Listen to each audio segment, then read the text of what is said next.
สบายดีทุกคนมื้อนี้เฮาสิมาตำส้มกันเนาะเฮาก็สิเอามะฮุ่งมาปอกเปลือกล้างน้ำแล้วก็สิเอามาซอยให้มันเป็นเส้นตามที่เราต้องการเลยว่าเฮามักเส้นแบบใดมะฮุ่งก็สิเป็นมะฮุ่งที่เราไปลักเอาของปลาข้างบ้านมาเนาะ ยอกมื้อนี้เครื่องตำมะฮุ่งเขาก็สิบ่ครบปานใดเนาะก็ใส่ตามมีตามเกิดไปเลยเนาะเพราะว่าเฮาอยากกินตำมะฮุ่งแห้งเบิ่งหน้าก็สิฮู้แล้วเนาะว่าเฮาหิวข้าวแห้งซำใดสูตรตำมะฮุ่งก็สิบ่มีหยังยากเลยเนาะจ้ะใส่ตามที่บ้านเฮามีเลยเนาะเว้าเรื่องตำมะฮุ่งบางคนเขาเจ้าก็สิบ่มักใส่ปลาแดกบางคนเขาเจ้าก็สิบ่มักใส่กะปิของกินนี้ขึ้นอยู่กับผู้มักแท้ๆได้พี่น้องเว้าเรื่องตำมะฮุ่งนี้เซากีกันที่หนึ่งเลยความมักกินซุมื้อกันใดบ่มีเบื่อเลยยกให้เป็นอันดับหนึ่งเลยเมนูตำมะฮุ่งนี่นะ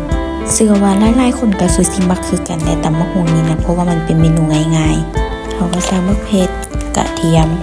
เกลือเป็นนัวน้ำตาลกะปิแล้วเขาก็สิมาตำทุกอย่างให้มันเข้ากันยัวบ่ให้มันแลกกันได้เด้อเพราะว่ามะเขือมันสิเผ็ดเกินไปมื้อนี้ก็สิใส่มะนาวหลายนิดนึงเด้อเพราะว่าเฮาอยากกินแบบส้มๆมื้อนี้คนๆสิเบิ่งรสชาติเลยแล้วเฮาก็สิเอามะฮุ่งที่เฮาซอยไว้ลงไปตำเลยตำไปตำมาเฮาก็รู้สึกว่าเฮาอยากกินจืนไข่กับตำมะฮุ่ง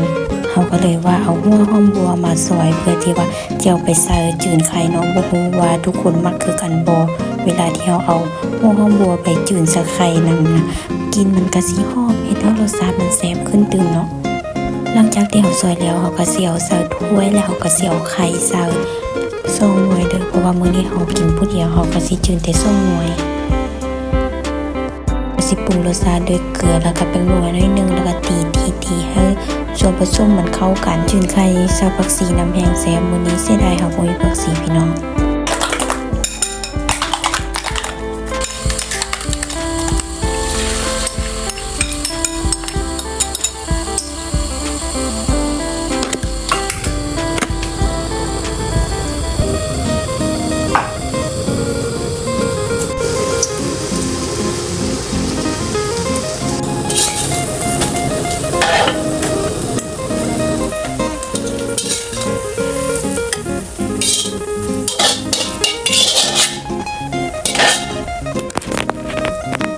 ตอนนี้เฮาก็เฮ็ดแถวแล้วเนาะมาเด้อมากินข้าวกับเซากี